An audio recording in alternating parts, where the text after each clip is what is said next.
Bienvenue au podcast Le Temps d'arrêt. Le podcast d'aujourd'hui est fièrement commandité par l'équipe Jordan Lanoux et associé chez IG Gestion de Patrimoine. C'est une équipe de planificateurs financiers super terre-à-terre, dynamiques et passionnés. Disponibles et transparents, leur mission est de vous aider à réellement comprendre le monde dans lequel on vit et qu'on n'a pas pris le temps de nous expliquer. Simplement vous aider à atteindre vos objectifs et vulgariser le jargon des finances pour avoir la tranquillité d'esprit.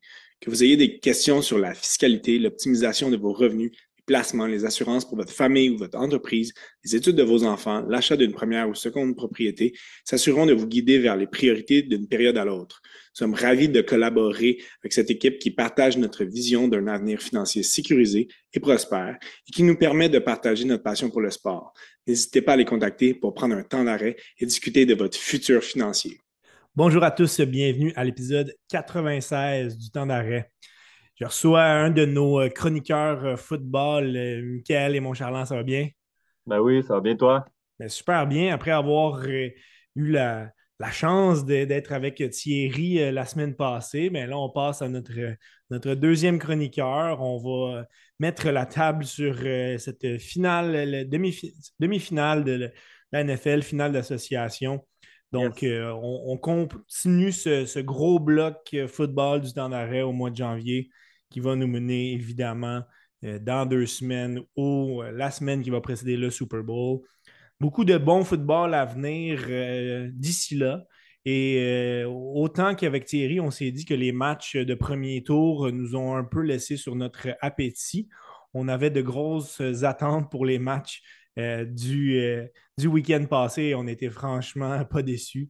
On y viendra avec un résumé, un sommaire, si on veut, de ce qui s'est passé. Mhm. Grosse surprise dans ce deuxième tour. Comment tu as vécu un petit peu ce week-end-là là, de deuxième tour et de l'entrée en scène des deux équipes numéro un, là, les Chiefs et les Lions? Ouais, ben écoute, la surprise, moi, je l'attendais pas où est-ce qu'elle est arrivée. Ouais. Moi, je voyais peut-être plus là les. Écoute, si on voulait un upset spectaculaire, moi, je voyais peut-être plus Denver qui aurait pu chauffer les Bills, mais finalement, c'est pas ça qui s'est passé. Puis, écoute, l'entrée en Ça, scène c'était le de. tour d'avant, en fait. C'était au premier tour. Mais Oui, oui, non, t'as raison. Mais écoute, Houston, Kansas City.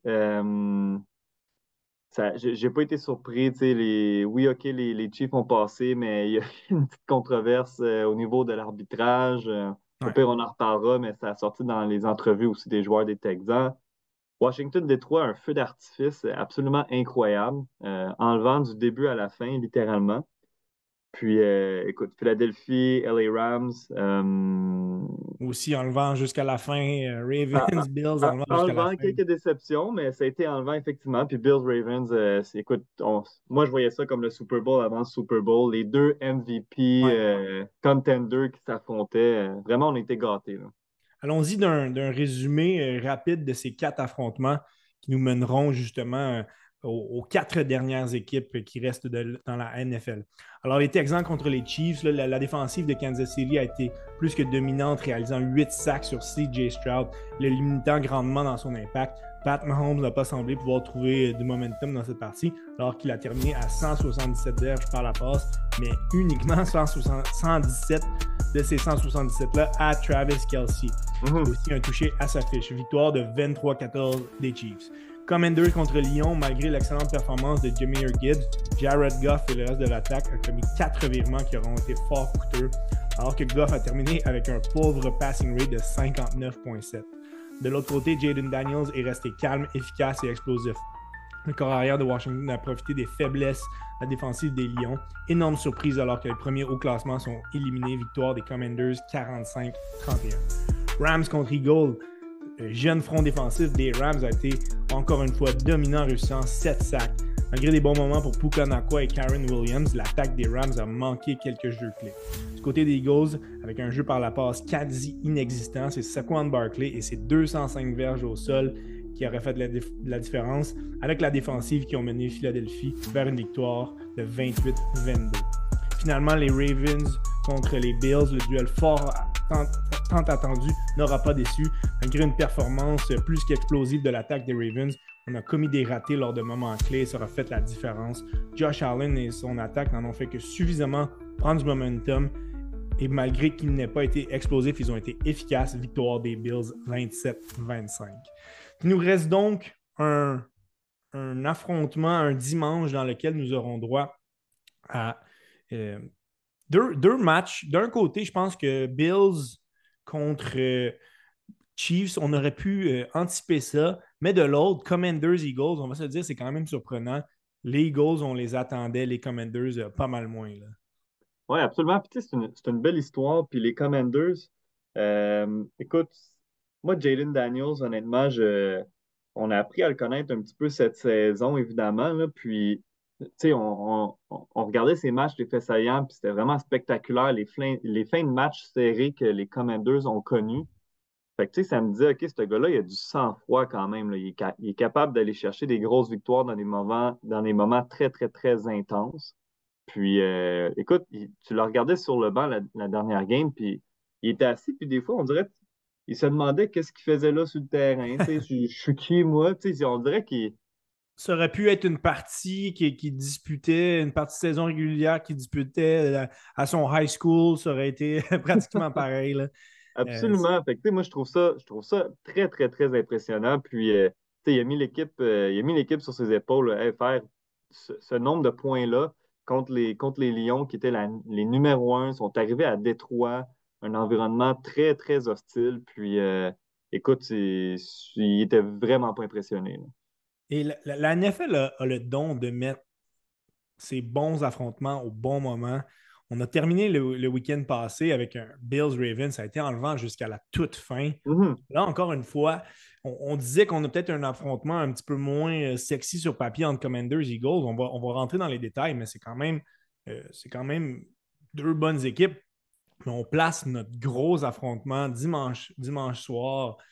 Les Chiefs contre les Bills, ça va être un classique. On va y venir dans la deuxième partie de notre analyse. Commençons tout de suite, justement. On va mettre la table sur ces deux affrontements-là qui se tiendront tous les deux le dimanche. Le premier, à 15 h, les Commanders qui rendent visite aux Eagles. C'est intéressant, deux équipes de la même section, alors qu'on disait que la meilleure section de la NFL était clairement la division Nord. Il n'y a plus une seule équipe qui fait partie, alors qu'on a deux équipes de l'Est de cette nationale-là. Mais à la semaine 11, on a eu le droit à une victoire de Philadelphie de 26-18. À la semaine 16, on a eu une victoire de 36-33 des Commanders. Mais attention, Jalen Hurts n'avait pas passé tout le match. Il avait été blessé lors de ce match-là. Donc, deux équipes qui se connaissent bien, qui s'affrontent. Commençons d'un point de vue de l'attaque des Eagles. Rapidement, on constate un net avantage au niveau de l'attaque au sol des Eagles contre le jeu au sol des Commanders qui est 30e. Oui, absolument. Puis, on a un joueur tout étoile. Là. Saquon Barkley fait la pluie et le beau temps dans ces séries-là. Écoute, tu regardes le nombre de verges là, qu'il a amassé. Puis, c'est surtout le match-up. En saison, les Commanders, ils sont 30e contre le jeu au sol. Donc, écoute, je ne vois pas Saquon Barkley connaître un mauvais match, là. Il va être encore une fois dominant. Puis, tu sais, je l'ai dit souvent au podcast ici, mais dès que ton jeu au sol fonctionne, le reste de ton attaque, c'est tellement plus facile. Ça enlève énormément de pression sur ton corps arrière. Parce que, écoute, quand tu fais des jeux de passe, mais finalement, tu as les secondaires qui viennent remplir la boîte pour bloquer le running back. Fait que ça crée des couvertures homme à homme, donc un petit peu moins de couverture pour les receveurs. Puis ça va faciliter le travail de Jalen Hurts qui, honnêtement, n'a pas été super excellent, je vous dirais, là, dans le dernier match, mettons. Pas du tout. C'est pour continuer un petit peu sur l'aspect du jeu au sol. Oui, oui. La semaine passée, Jahmyr Gibbs, 105 verges en seulement 14 courses. Je pense qu'on ne serait vraiment pas surpris de voir un 25 courses de Saquon Barkley. Non. La ligne offensive est excellente pour lui créer des brèches. Dans ces deux duels contre les Commanders cette année, ça a été 146 et 150 verges et il a inscrit 2 touchés lors des 2 matchs. Donc, on s'attend à un feu d'artifice de son côté. Comme tu dis, Jalen Hurts, ça a été assez laborieux. Semaine 1, il avait fait le strict nécessaire pour gagner lors de la première semaine des éliminatoires. La semaine passée, il a semblé chercher ses repères. Il ne voyait pas la pression qui se dirigeait vers lui. Il avait beaucoup, beaucoup de difficultés à atteindre ses receveurs préférés. Là, c'est les meilleurs receveurs de l'équipe. On est quand même bien nantis du côté des Eagles. Mhm. Doit être plus impliqué que ça. Là. A.J. Brown, c'est 10 et 14 verges lors des 2 matchs de série. Devante Smith, c'est 55 et 21. Là. Il va falloir que Jalen Hurts soit en mesure que lorsque sa première option n'est pas disponible, d'aller à la deuxième, à la troisième. Ça, il y a eu beaucoup de mal à le faire là, la semaine passée contre les Rams. Il a eu du mal à le faire. Puis, tu sais, c'est une jeune défensive, celle des Rams, mais j'ai l'impression que leur couverture était relativement bonne. Mais c'est sûr qu'il faut quand même que tu laisses la chance à tes gros joueurs de faire les attrapés contestés. Tu sais, comme tu as dit, 10 verges je parle d'A.J. Brown, 10 verges contre les Packers, puis après ça, 14 verges. Tu sais, à un moment donné, je comprends qu'il est peut-être couvert, mais à un contre un, laisser la chance de sauter puis aller chercher le ballon, c'est ce genre de joueur-là, tu sais, qui peut faire des gros jeux. Puis, il faut Il- l'impliquer, là. Il est à veille de sortir un autre livre Ben encore. oui. Mais pour donner un petit peu de crédit à Hurts, il y a un moment dans le match où Brown aurait dû faire l'attraper, ça n'a pas été fait. Mais j'ai l'impression que c'est un gars qui devient meilleur plus on lui passe le ballon. Il faudrait Ouais. qu'il voit un 7-8 target dans le match pour qu'il soit à son meilleur. Lorsqu'on Mhm. lui lance 3 ballons dans le match, ben peut-être qu'il va en échapper un parce qu'il est un petit peu endormi. Euh, Fait à souligner quand même là, qu'on gardera une attention particulière. Jalen Hurts peut être une menace avec ses jambes. Il Oui, peut, lorsqu'il voit justement la misère, avoir ses options 2, 3, 4. Donc, ce qu'il va souvent faire, dérober d'un côté ou de l'autre, courir. Mais là, ça risque d'être pas mal plus difficile. Là. Il a subi une blessure au genou quand même considérable. ouais. Il a été il n'aura pas besoin d'opération, du moins à court terme. Donc, pourra jouer clairement mal en point. Ça va avoir un impact. On n'aura peut-être pas besoin du côté de la défensive des Commanders de placer un espion pour justement faire attention à ces dérobades-là. Là. Exactement. Donc, ça va compliquer peut-être un petit peu sa vie là, au niveau du jeu aérien. Donc, si par exemple, là, le secondaire, si je prends Bobby Wagner, s'il n'a pas besoin de faire son espion ou avec Hurts, ben là, ben, ça se peut qu'il couvre un receveur. Donc, une double couverture sur justement A.J. Brown ou Devante Smith. Donc, ça va être plus difficile à ce niveau-là. Mais la ligne en attaque des Eagles est très dominante, là. Ils sont Ouais. capables de quitter leur position rapidement, puis après ça, aller faire des blocs sur plus vers le côté du terrain. Donc, tu sais, ça se peut qu'ils utilisent moins ses jambes, mais je ne serais pas surpris des passes courtes. Puis après ça, les gros joueurs de la ligne en attaque aillent sur le côté, puis après ça, avancent de cette façon-là. Ça, c'est peut-être une façon. Tu sais, quand tu as un receveur, justement, A.J. Brown, qui n'est pas impliqué, tu fais une passe dans le flanc, tu amènes tes gros joueurs de ligne qui sont assez mobiles, puis là, il va chercher des verges et dans le match, puis ça pourrait être une solution là, pour l'impliquer un petit peu plus. Comme tu l'as dit, là, ils sont athlétiques. J'ai été surpris de voir dans le match un des joueurs de ligne offensive, Mackie Becton, être pénalisé parce qu'il avait réalisé un bloc trop loin au moment que la Oui, passe a été faite. On a une limite où les joueurs de ligne peuvent franchir exact. au premier contact, là, lorsque le ballon est attrapé, on peut aller aussi loin qu'on veut. Par contre, on est justement rapide, mais c'est effectivement une stratégie forte, intéressante, dont on espère que les Eagles l'adopteront. Parlons quand même de la défensive des Commanders. Oui, on a une faiblesse contre la course, mais par la passe, on est dominant. Là. Depuis le mois de décembre, on a 7 victoires de suite et cette défensive-là n'est pas étrangère à leur succès. On est parvenu à contrer et déranger le travail de tous les corps qu'on a affrontés. Mhm. Le maraudeur Jeremy Chin fait de l'excellent travail. Belle acquisition, celle de Marshawn Lattimore, le demi de coin, l'ancien des Saints. Le secondaire Frankie Louvu, qui est dominant en ce moment.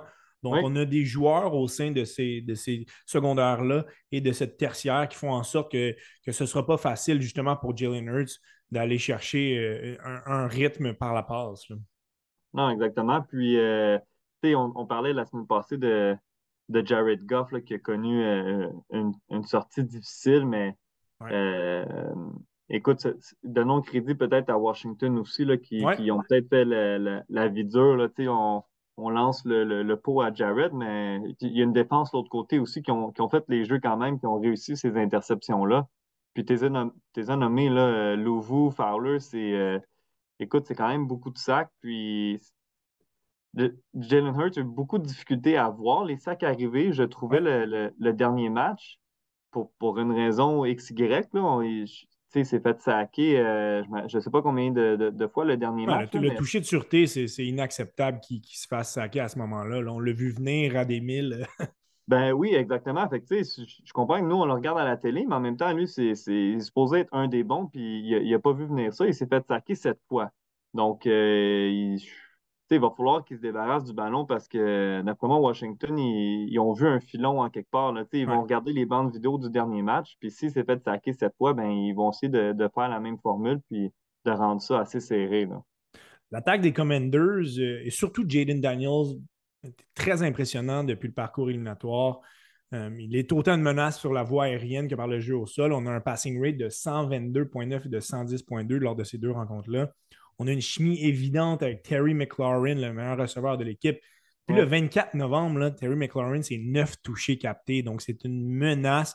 On l'a vu utiliser sa grande vitesse contre les Lions pour faire un touché. Encore une fois, je le répète pour la troisième semaine de suite, la défensive doit accorder une attention plus particulière à ce gars-là parce qu'il fait des ravages. Là. Ouais, il fait des ravages, puis écoute, les précisions des passes de Jalen Daniels Ouais. c'est assez impressionnant, là. Tu sais, tu regardes, il fait son tracé, il a juste écoute, il tire les bras, puis le ballon, il tombe des mains, là. En moyenne, la semaine passée, McLaurin, c'est 21 verges par attrapé. Donc ça veut dire que, tu sais, soit c'est beaucoup de verges à l'attraper, mais également, je trouvais que les Commanders avaient énormément de jeux explosifs. Tu sais, je Ouais. voyais Jalen Daniels qui lançait des longues passes. Je me dis, bon, tu sais, ça va peut-être être échappé, mais écoute, souvent, ça fonctionnait contre les Lions, des longs jeux. Puis, comme tu l'as dit, McLaurin, c'est son arme numéro un. Il est Et très, si, très, très dynamique. et si justement les Rams avaient tenté un petit peu plus cet aspect-là, d'être plus explosif, on l'a tenté à quelques reprises, ça n'a pas fonctionné, mais possiblement que si on avait eu plus de succès dans cette facette-là, les Eagles seraient en vacances. Je pense que c'est pas farfelu de dire ça. Mhm. On assiste aussi à l'éclosion d'un receveur, là, Diami Brown.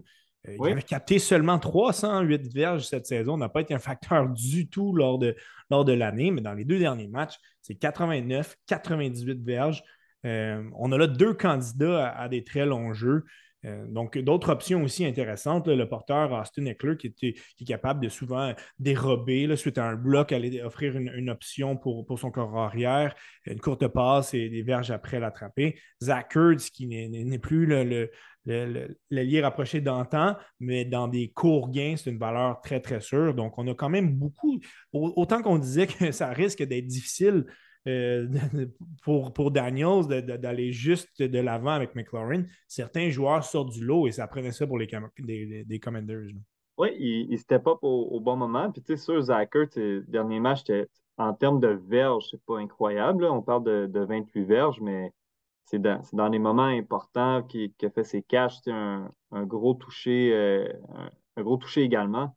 Donc, capable de bloquer aussi. Fait que, comme tu dis, tu sais, oui, McLaurin, mais c'est bon que justement les autres puissent step up. Puis, sais-tu quoi? Des fois, des joueurs ordinaires qui jouent avec un excellent corps arrière, ben, l'excellent corps arrière les rend meilleurs. Tu sais, est-ce que Absolument. Jaden Daniels est dans cette Tom catégorie-là? Brady en a fait une carrière pas mal. Ben ouais, exactement. Fait que, oui, effectivement, McLaurin, mais les autres, Ouais, je pense que Jaden Daniels est en mesure de les faire bien paraître, là. un bon point. Euh, je parlais un petit peu de l'attaque au sol de Jaden Daniels. On a quand même d'autres options là, avec Robinson et Eckler. On est dynamique, ça peut venir de tout bord. Donc, c'est un aspect intéressant aussi de l'attaque. On parle de Jaden Daniels. La confrontation est succulente contre la défense des Eagles, qui est première contre la passe. Mhm. On a eu quelques pépins, mais on va le dire que la semaine passée contre les Rams, la perte de Quinion Mitchell a grandement affecté cette défensive-là. Blessure à l'épaule, sa présence est extrêmement importante. Et tout de suite, Matt Stafford est allé attaquer son remplaçant, Oui, qui est logique à Rodgers. faire. Donc, il y a eu beaucoup de longs jeux. Finalement, il a fini avec une interception. Par contre, il a concédé des longs jeux, de longs jeux. Donc, le fait que Quinion Mitchell soit présent, très, très important. On a quand même des joueurs qui ont fait le travail, Cooper DeJean, Reed Blankenship, mais on a concédé quand même beaucoup de verges à Stafford. On devrait être plus efficace cette semaine. Oui, il va falloir resserrer parce que, comme je disais, j'ai été impressionné à quel point c'est arrivé souvent les Commanders des longs jeux contre les Lions, puis ça fonctionnait. Donc, il va falloir qu'ils restent sur leur garde. Puis, j'ai hâte de voir si justement la brigade défensive des Eagles, euh, s'ils vont limiter les longs jeux à Jaden Daniels, est-ce que ce jeune corps-là va devenir impatient, puis au lieu d'y aller de façon méthodique, puis des courts gains, est-ce Ouais. que Manny Bostani va faire comme garde, sais-tu quoi, je l'essaye Vouloir pareil, forcer les puis choses. Ouais. forcer les choses, puis aller d'une interception à un mauvais moment? J'ai hâte de voir. Jusqu'à maintenant, il me présente un sang-froid, mais comme tu as dit, c'est la meilleure défense contre la passe. Donc, c'est un bon clash. Bon augure. Le secondaire, Zach Bond et le joueur de ligne défensive, Jalen Carter, et ses 2 sacs ont été dominants lors de la rencontre contre les Ouais. Rams. Par contre, le front défensif au complet devrait être plus constant. On a semblé complètement absent, particulièrement par moment là, contre les Rams, particulièrement en fin de match Ben où oui, les Rams ont fait leur première séquence pour le toucher. Là, c'en était leur presque dernier désolant. touché, là. Là. Oui, exactement. Ouais. Puis dans les 2 séquences en fin de match des Rams, on n'a absolument pas été un facteur, là, à part à la fin quand Jalen Carter a fait un de ses sacs. Mais on doit être plus constant si on veut vraiment là, épauler le restant de notre défensive. Point à noter aussi, ça a été la performance assez ordinaire de notre batteur Jake Elliott. On a failli Ouais, l'échapper à cause de ses transformations manquées. Il en a manqué 2 sur 3. Ça va vraiment prendre une meilleure constance de son côté. absolument. On se transpose vers l'autre match, là, la cerise sur le Sunday, dimanche 18h30, les Bills contre les Chiefs. Ce n'est pas la première fois qu'on voit cet affrontement dans les séries éliminatoires de la NFL. On s'est affronté une fois cette année, victoire de 30-21 des Bills à la semaine 11. C'était à domicile pour Buffalo.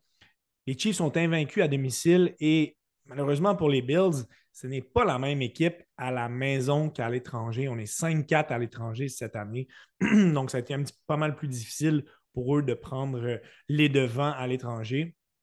Mais quand même, on aura le droit à tout un clash. Commençons avec l'attaque des Chiefs, où on a vu un peu une chimie entre Pat Mahomes et Travis Kelce renaître. Là.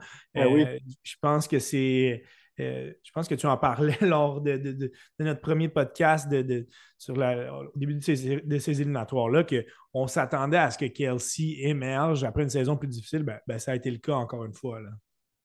exactement, mais écoute, tu sais, bien honnêtement, le jupon dépasse, mais les Chiefs, je suis un petit peu tanné pour diverses raisons, mais Ah ouais. le- j'étais surpris à quel point Kelsey était libre souvent en plein centre, Ouais. puis que la caméra, elle zoome sur lui, il n'y a pas un joueur proche pour faire un plaqué. J'ai l'impression qu'on l'a sous-estimé. Oui, c'est comme Ouais. si, exactement, on surveillait d'autres mondes, mais écoute, finalement, ce gars-là, c'est des mains sûres, puis, mais c'est du quoi, des fois, des tracés, tu sais, Kelsey puis Mahomes, ils se connaissent vraiment, vraiment bien. Ouais. J'ai l'impression que Kelsey, c'est un peu un électron libre, là. Il a un tracé en tête, mais s'il voit que ça se présente pas, ben, il voit une chose que Mahomes, il voit la même affaire, puis écoute, mais c'est tout le temps au milieu du terrain, il était libre comme l'air, fait que écoute, il va falloir le surveiller, là. Ça va être un facteur prochain match. Tu sais, 117 verges le dernier match, c'est énorme pour un ailier rapproché, là. Mais aussi vrai que c'est que Kelsey a été dominant, si jamais on effectue une belle couverture sur lui, il va falloir que Mahomes soit capable d'aller à d'autres options, ce qui n'a pas été le cas dernièrement. Là. Ça Mhm. pourrait laisser plus de place à un Xavier Worthy, un Ouais. DeAndre Hopkins. Par contre, on a eu beaucoup de difficultés du côté de Mahomes à faire aller cette attaque-là, qu'elle soit dangereuse séquence après séquence. Ça a paru laborieux à quelques reprises là, la semaine passée contre les Texans. Ouais, absolument. Tu sais, Worthy, quelques attrapés clés, là, troisième essai, il était capable, mais ça n'a pas été la machine qui a drivé les Chiefs. Puis, écoute, c'est un petit peu comme cette saison. Tu sais, Mahomes, il n'a pas connu une grande saison non Non. plus, là. C'est pas les chiffres auxquels on est habitué de le voir. Puis, à man- mais c'est du quoi? Il pousse la limite de de pas avoir d'armes pour Mahomes, puis ils sont encore là. Fait que, Ce ils qui trouvent pourrait le moyen de l'avantager, gagner. c'est que justement, la défensive des Bills, 24e contre la passe, la semaine passée, ça a été quand même un petit peu compliqué par moment contre Lamar Jackson. La tertiaire sera vulnérable si certains joueurs ne sont pas là. Là, on pense au maraudeur Taylor Rapp qui a une blessure à la hanche. Ça a changé tout de suite la défensive là, quand il a quitté lors du dernier match. Ouais, Christian Benford était commodé avec une commotion cérébrale aussi. La semaine dernière, ça a apparu aussi lorsque Taron Johnson, le demi de coin, a quitté. Donc, on est solide, mais on est fragile. La ligne ouais, défensive des Bills a réussi seulement 2 sacs dans les 2 derniers matchs, donc 4 au total. Euh, Lorsque le gros front défensif des Texans, on a quand même juste eu 3. Donc, on affronte aussi une ligne offensive des Chiefs qui ont 3 joueurs sur le Pro Bowl. Ce ne sera pas facile de se rendre à Mahomes.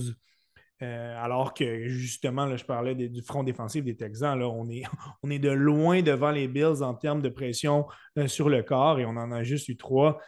Il va falloir que quelqu'un lève son jeu d'un cran, que ce soit Greg Rousseau, que ce soit Von Miller, Ed Oliver. Va hmm, falloir que quelqu'un step up. Là. ouais, absolument. Mais tu sais, les Texans, ils ont eu, je pense, comme tu disais, 3 sacs du corps, mais ils ont eu quelques plaqués ou peut-être c'était des pénalités peut-être semi-douteuses, si on veut, là, contre roughing the passer. Ouais, Donc, on a effectivement. rudoyé le passeur, que même Troy Aikman et Joe Buck en revenaient pas en regardant les reprises. Ils disaient, oh, come on, tu sais, not again. Et, écoute, mais ceci étant dit, effectivement, il va falloir mettre la pression, mais tu sais, aller saquer Pat Mahomes, ça, c'est un gars super intelligent qui, justement, est capable de voir la pression arriver. Donc, c'est assez rare qu'on est capable de se rendre, mais ne serait-ce que presser son geste de passe, le forcer à se débarrasser du ballon, euh, c'est- ça va être très, très, très important parce que si tu donnes du temps à Mahomes, on parlait de Kelsey tantôt, dès que les jeux s'étirent et les deux sont connectés, puis Kelsey va trouver une façon de se libérer.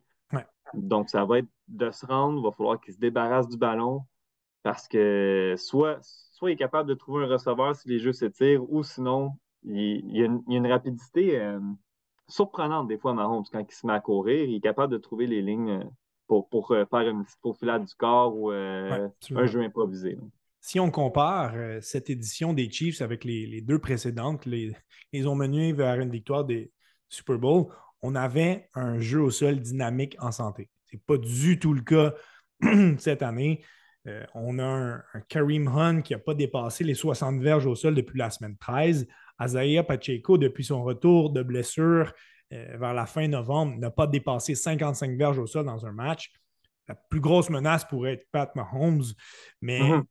on a toujours eu un porteur de ballon, que ce soit il y a quelques années là, Ouais, avec William, Karen Williams, Darian Williams, je pense, Asia Pacheco dans les 2 dernières années, on était une menace. Ben, c'est pas le cas et c'est une. Quoi on pourrait être surpris. Il n'y a rien qui laisse présager que ces joueurs-là vont avoir le momentum pour être dominants dans un match. Donc, si on est capable justement de limiter un petit peu Pat Mahomes, quitte à avoir une ligne défensive à 3. On sait ouais. on aime avoir beaucoup de joueurs dans la défensive des Bills, des joueurs athlétiques, peut-être un petit peu moins gros, mais le fit semble très bon pour eux contre les Chiefs qui ne sont pas vraiment établis au jeu au sol. Donc, on semble avoir les éléments en place pour contenir cette attaque-là. Ça risque d'être très intéressant. Non, L'autre exact. côté, Puis, vas-y, non, j'allais juste termine. dire, tu sais, Milano qui était blessé aussi, qui est revenu pour les Bills, Incroyable son impact. On c'est le très, voit très là, solide, hein. constamment. Il regarde ce qui se passe, il effectue des changements. Ouais, Notons aussi l'excellent match là, de Hamlin ben oui, qui est vraiment le cœur de cette défensive-là. Là. Si Matt Milano, c'est le général, Hamlin, c'est le cœur. Donc, absolument. de beaux éléments. On n'a pas de grands joueurs vedettes, mais C'est une belle tout le unité. monde est bon, tout le monde fait son travail. La semaine dernière, contrairement à la précédente, Josh Allen est resté très conservateur dans ses choix. On s'en parlait dans notre petit groupe de collaborateurs du Ouais, Tonnerre de football. Il n'a pas eu à le faire. Je pense que si Je pense que si les Ravens avaient créé l'égalité, on aurait vu un Josh Allen Porter qui, la note. qui force la note, puis qui aurait poussé, puis que je pense qu'on aurait eu du succès à ce niveau-là. La tertiaire des Ravens pardon, ne concédait pas vraiment les zones profondes, mais a délaissé un petit peu les zones intermédiaires, ce qui a poussé Allen à juste y aller tranquillement, faire son petit Oui, bonhomme oui. de chemin. Ça a marché, là. Ça a fonctionné, puis ça a fonctionné très, très bien. Puis c'est ça, comme tu disais, on s'écrivait, c'est vraiment le Josh Allen 2.0. Puis juste avant de rentrer dans le podcast, j'écoutais une entrevue d'après-match, un journaliste qui a demandé, Mané, il essaie de faire la faufilade, un genre de touche-push pour le toucher, puis ça marche pas. Il y a des gars, puis là, ils se retournent, puis tu avais James Cook, puis tu vois qu'il essaie de prendre le ballon, puis il a passé une fraction de seconde à faire une passe latérale, un peu jeu improvisé, un peu dangereuse, puis finalement, il l'a gardé, puis ils se sont repris après, tu sais. Puis là, le journaliste demande à Josh Allen, il dit, as-tu pensé de faire la latérale à James Cook? Il le regarde, fait un petit sourire, il dit, non. Puis là, il dit, non, mais sérieusement, il dit, ben, écoute, l'ancien Josh Allen l'aurait peut-être fait, mais c'est du quoi, je l'ai pas fait. Fait que je trouve que c'est un petit peu ça, puis il a beaucoup maturé, puis c'est pour ça qu'on parle de Ouais. Josh Allen cette année comme MVP. Euh, il a vraiment mieux protégé le ballon, puis il se rend compte petit à petit que ça fonctionne quand même. Tu sais. Une attaque méthodique, c'est pas obligé d'être explosif. Tu as juste à avoir la victoire en tête, puis fais confiance à tes gars, à ta défense, puis ça va fonctionner. Tu sais. Je trouve que Josh Allen, particulièrement lui, là, mais l'attaque des Bills au complet, n'a jamais été aussi dangereuse dans la zone payante. Il joue de manière tellement intelligente, là, on le dit, là, il ne connaît pratiquement pas de revirement, là, seulement 6 interceptions cette année, deux échappées qui ont été perdues. Mhm. Mais du haut de ces 6 pieds 5, ça arrive fréquemment justement dans la zone payante qui va aller marquer des touchés de 10-12 verges. Il n'est pas facile à plaquer.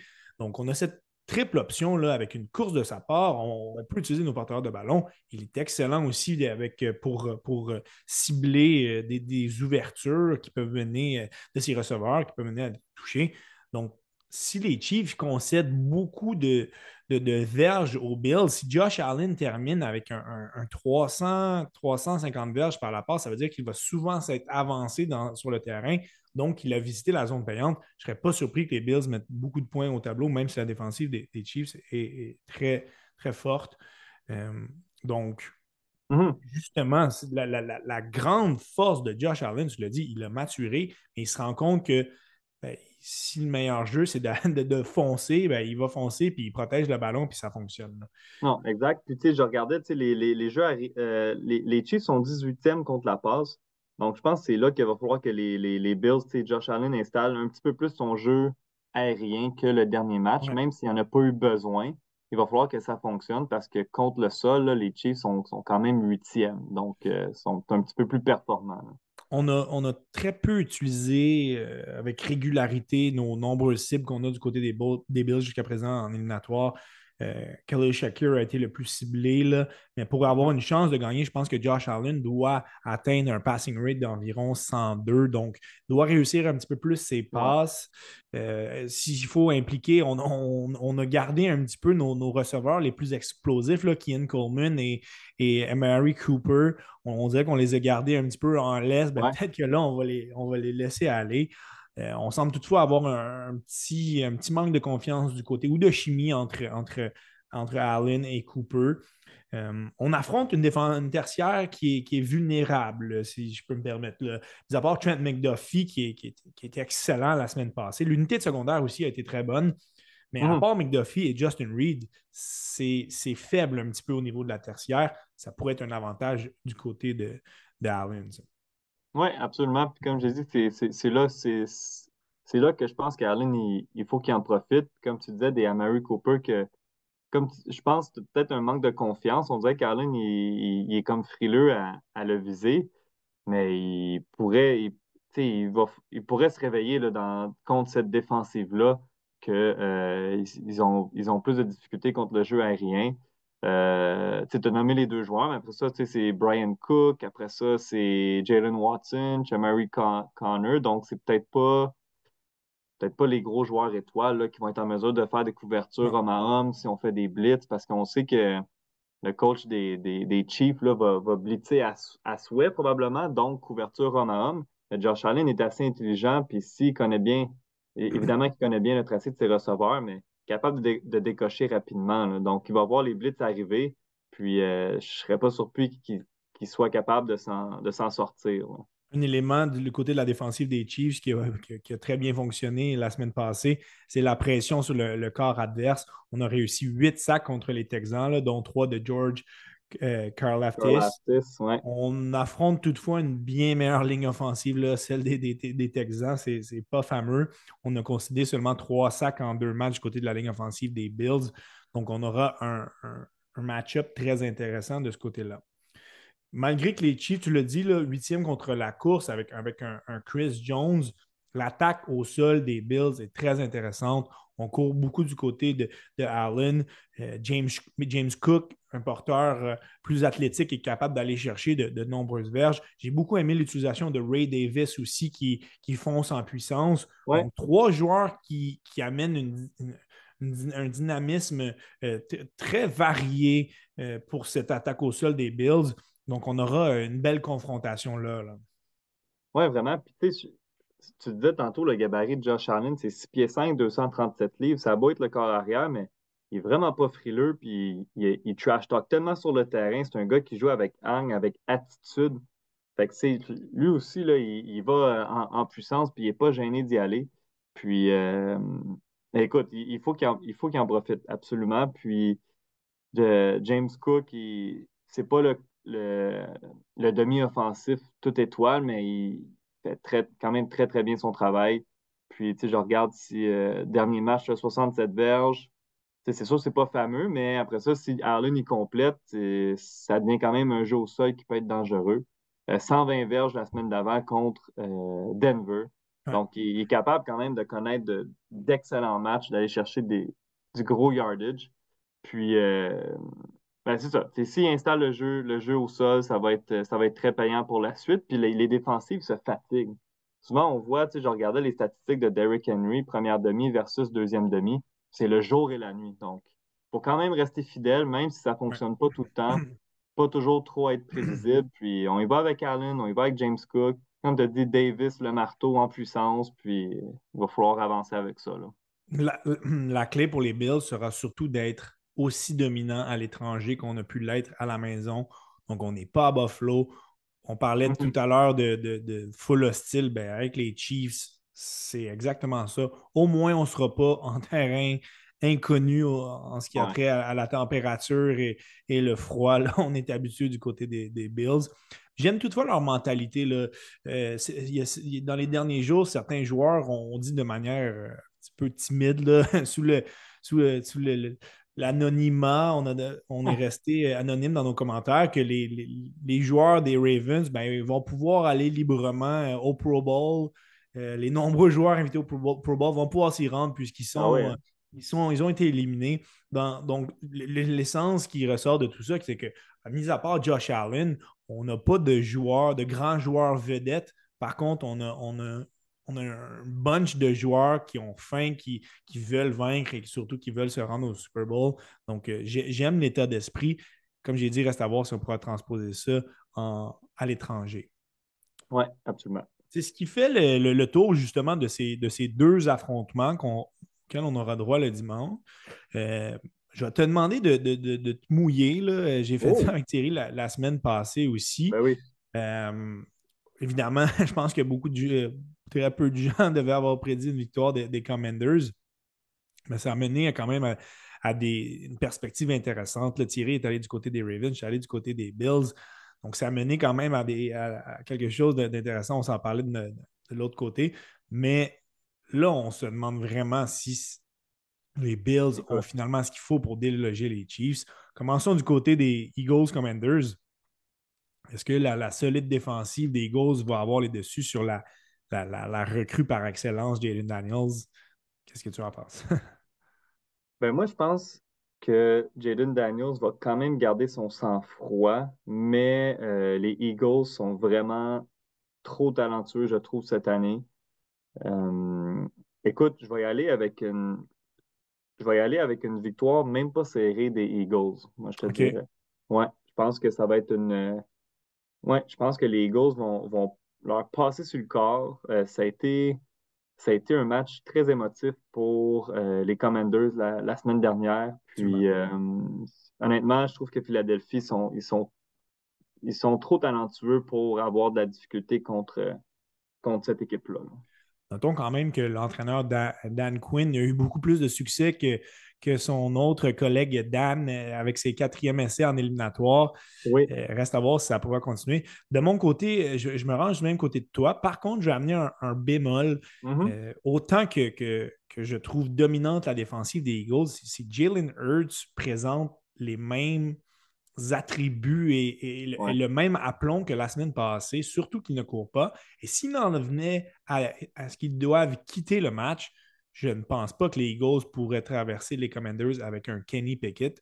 Donc c'est une réponse un petit peu OK, OK. conservateur, mais je vais dire que si on a un Jalen Hurts qui est correct, passable, Mhm.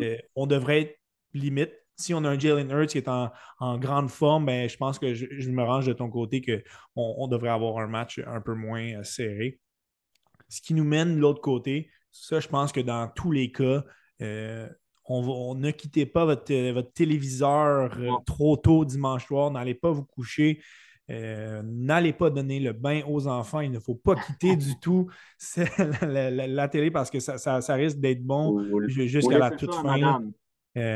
Est-ce que tu penses que finalement les Chiefs peuvent être délogés cette année? Écoute, euh, C'est pénible, hein? ouais. Écoute, j'ai goût. C'est dur de miser contre Mahomes. Tu Ah, sais, c'est tellement à dur. chaque fois qu'on rentre dans les éliminatoires, puis Mahomes est là depuis qu'il est rentré, on le voit pas perdre bien, bien souvent. Hein, Non, il y a eu un Joe Burrow une année qui l'a battu, mais sinon, c'est le seul. écoute, moi, je pense que cette année, je pense que c'est leur année, les Bills. D'après moi, ils vont passer, mais ça sera pas, ça va être serré, ça va être jusqu'à la dernière seconde. J'ai juste peur que c'est arrivé souvent pour Josh Allen. Il fait le travail, gros match, grosse attaque. Puis là, il reste, je sais pas, au moins 45 secondes, il est assis. Puis là, Mahomes Mahomes fait de prend la le magie de ballon, l'autre part. Ouais. trouve le moyen d'aller gagner. Fait que, écoute, mais je vais y aller avec les Bills, mais honnêtement, je suis le train 30 sous, puis Moi, je vais aller avec les Bills. autant que je me disais justement les Chiefs invaincus à domicile, les Bills, c'est plus difficile à l'étranger. Beaucoup de facteurs qui me faisaient pencher du côté des Chiefs. Je trouve on est moins dominant dans des positions quand même importantes. On sait que c'est un bon jeu au sol qui prépare une bonne attaque aérienne, mais peut-être que Pat Mahomes a de la difficulté avec son jeu aérien parce que les autres équipes adverses savent qu'on a de la difficulté avec notre jeu au sol. Mhm. Donc, cet aspect-là, notre tertiaire, je pense que, mis à part, comme j'ai dit, Trent McDuffie, on va attaquer certaines cibles qui sont plus vulnérables dans la tertiaire des Chiefs. Donc, possible, je n'y mettrai pas la maison, mais et peut-être qu'encore une fois, on s'en voudra d'y aller contre les Chiefs, mais force est d'admettre que dans les dernières années, Il c'est leur manque des éléments. probablement l'édition. Et là, il y en a plusieurs qui vont dire, ouais, ben, les Chiefs, les dernières années, c'était moins bon. Ben, peut-être l'attaque, oui, mais en défensive, ça a toujours été très, très solide. Ouais. Là, on a vu de grandes faiblesses, on a vu des ratés cette année. Là, même comme j'en parlais avec Thierry la semaine passée, leur fiche n'indique pas vraiment la réalité.